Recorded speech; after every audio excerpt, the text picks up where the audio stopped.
Okay. Hello and welcome. We are in our week of talking about what you can do with a psychology degree. And so with me today is Jessi Davis. Hi, Jessi. Hi. And you graduated in May of 2016. 16. Yeah. Yep. It's been a while. Wow. So will you just walk us through, because so many seniors get to that end of their journey and are like, okay, now what? What's my next step? And so can you walk us through your process of deciding what you wanted to do and how you found your current job? Sure. So right now I'm working as a peer support specialist, and I was doing my last semester at BSU and realized I kind of need my, big girl job. Um, so back then, Craigslist was still sort of kind of relevant. So I was using all the career search engines I could think of: Indeed, Monster, Craigslist, like everything like that. And I came across a posting for peer support that talked about using your own personal experience in behavioral health to help other people through their own what they call recovery journey, because behavioral health is taking a recovery model now versus a disease model. And at first, like, I didn't know what kind of job I really wanted, but this posting for some reason was just like, oh my God, I never knew it, but this is everything I want to do, in black and white. Yay. And that also, though, kind of felt a little too good to be true. So, and being Craigslist, it was actually posted to health and welfare. So I did a little bit of extra digging, made sure it was a legit posting, contacted them about the requirements, training at the time. And I believe it's still currently, the requirement is a week of 40 hours of training to get a state certification that you renew every year. You do 10 CEUs, including one of ethics, to kind of keep that certification going. But yeah, I went through the training. I met a lot of really cool people. I actually met people who later became my supervisors. So it was a really great networking connection kind of option for me. So can you tell us what a peer support specialist actually does? What does your day-to-day life look like?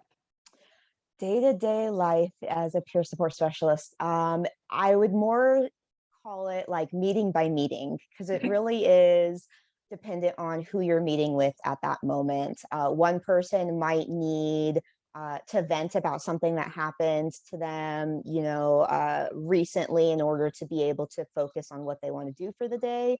Other people might be ready to go and be like, hey, like, I've been feeling depressed, but I really want to get out of that. How do we do that? So you really got to meet the person where they're at. So each meeting's different, and each meeting with the same person might be different too. So the job is both like requires some flexibility while also has some sort of kind of limitations to the boundaries that what you can provide, because we're not counselors, we're not caseworkers, we're not CBRS, which we work alongside of. We do take a team approach.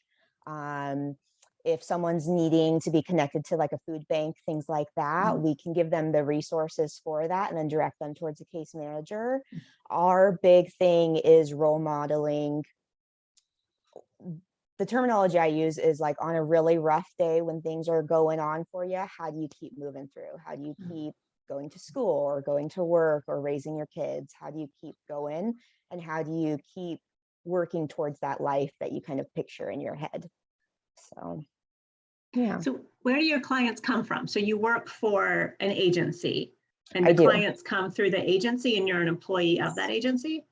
Yes. Yeah. In Idaho, most peer support workers work for agencies. Some work for DHW, Department of Health and Welfare.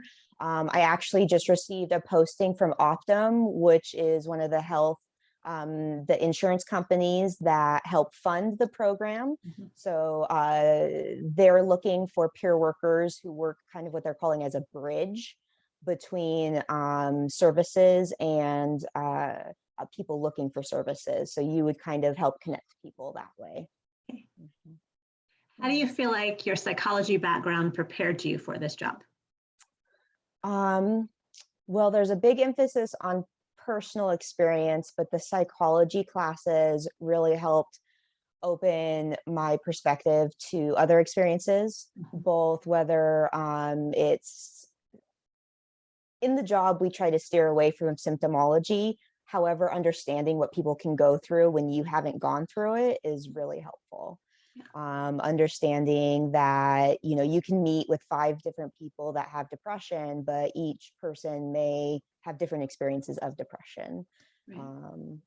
Yeah, that kind of thing. So you have been a peer support specialist for 5.5 years, and you now are pursuing a new opportunity, correct? I am.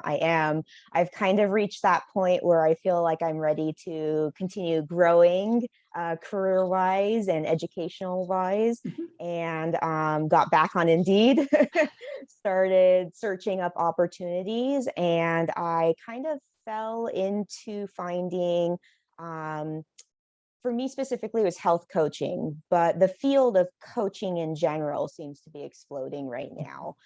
There's health coaching, there's executive functioning coaching, which works on very similar to peer support, kind of setting goals. How do we reach those goals? How do we overcome those barriers? They have coaches working in hospitals. They have coaches working in private businesses, all sorts of opportunities. And the great thing that I found about it too is that they're really getting more rigorous on oversight, like professional oversight, certifications, qualifications. So it feels a lot more like a profession that you're going into, and something that you can expand on. So what's the training then? How do you become a certified coach? It would kind of depend on what type of coach you want to do. I started off this summer taking a health coaching training through the American Council on on exercise, not education. And so they focus more on physical aspects of health coaching. So, and they actually do cover things like anxiety, depression, diabetes, anything that might hinder someone that you're working with from achieving their ultimate life goals. The job that I actually recently applied for and have been accepted to is called an accountability coach. So they focus more like career coaching, and working with entrepreneurs and CEOs and creatives in setting up businesses and trying to figure out how to expand without getting too overwhelmed, not expanding too fast, that kind of a thing. So very big picture. So again, you're working for a larger company. You're not out there trying to find clients yourself. They are getting clients for you. Yes, for this job specifically, it's actually with a startup over in like New York. So they're kind of all over the country. But you can work as a coach on your own, like creating your own business. That's just not the direction me specifically that I'm taking. I appreciate both working like independently with clients, but then I like a team approach. I like learning from other people and feeling like I got people like to help mentor and model.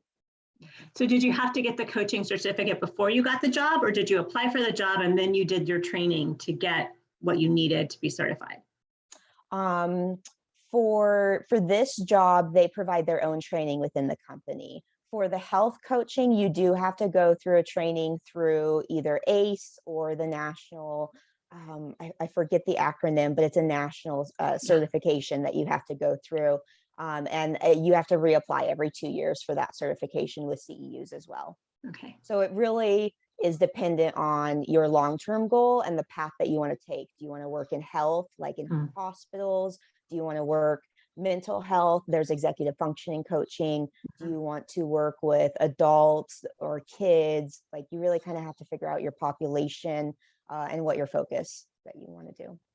And you start that job next week, right? I do on Monday. I'm excited. So excited for you. That's wonderful. So any advice for our graduating seniors?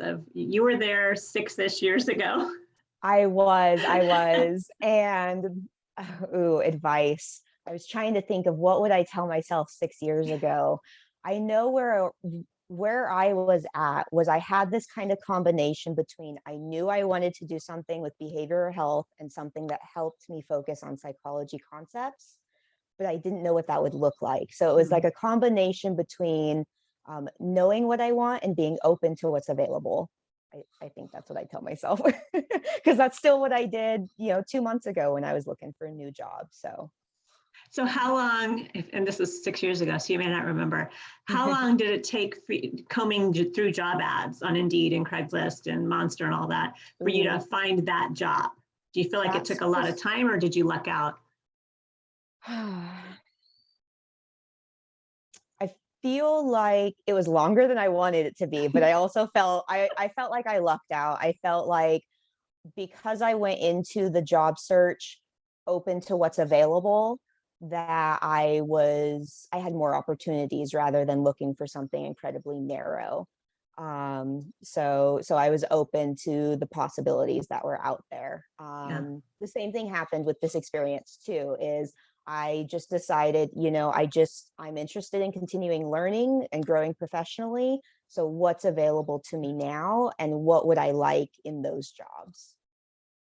So when would you advise, you may not remember, when did you start looking for a job? So you knew you were graduating in May. Did you wait until you graduated, BS in hand, and then start looking? Or did you start before you graduated and found that fit? I started before I graduated, because I knew I wanted to be employed by the time I graduated. Because I'm like, okay, I'm out of school, I need something. That's the whole point in school, right? Get into the job. So I want to say, maybe, I'm kind of guessing, I think it might have been around 2 months or so, just kind of exploring what was out there. Because I remember I did have to fill out an application. I needed 3 reference letters. Thank you so much. And then you had to apply for the training itself before you even got into the job. So I went through the training, graduated in May, went through the training in June, was employed by July. Okay. Any other advice that you think you would give yourself 6 years ago, or our current graduating seniors? It's a little bit different world right now in the middle of a pandemic. It is. I kind of feel like I still go with the same gut feeling that I did then, which is that combination of, what is it that you really feel like kind of fuels your day, that you're going to be passionate or energized about, while also being open to what's available at the moment. Because it may not be the perfect job that comes to you right away, but that experience will get you there. Right. And as you found, you're not stuck, right? So oh no, 5.5 years, you did one job, and then you decided that you wanted to challenge yourself and grow. And so you can always, even if it's the first job is not, it was a great fit for you. I think yes, being a peer support specialist really was a good fit for you. But even if your first job isn't your dream job straight out, you can change, right? You can go back into the pool and challenge yourself. Absolutely. And I want to say too, I've known plenty of people who, they graduated, they went into peer support, and then they, like you said, it just wasn't the fit for them. So they might have gone into admin. They might have gone into more healthcare. They might have gone on for their masters. I know one person who worked alongside of me, who then became my supervisor. She's fantastic in that role. She's very good, with kind of listening to people's needs and concerns and standing up for them when they need help. So there's so many opportunities out there. I think just don't limit yourself by only going after thinking that there's one perfect job. There's so much out there right now. And like you said, with COVID, now there's virtual jobs. You can the job I'm going after right now, I'm going to be working with people all over the nation, which I never thought I'd be doing 6 months ago. So I think it opens up our opportunity to be exposed to more options out there, more cultures, more experiences, all of that. So and I love your advice of just figure out what it is you're passionate about, what drives you, and then look for jobs that would, under the circumstances, would be kind of the best fit for you for right now. Absolutely. Because there's always, if you take a job opportunity, stick with it for a few months, see if you like it. You're not stuck there. The world is expanding in so many ways that we don't even know what's going on right now. So it's so many opportunities out there. Right. Thank you so much for being with us today, Jessi. Of course. Thank you for Great. having me. Yeah, it's great to see you again. Thanks. Bye.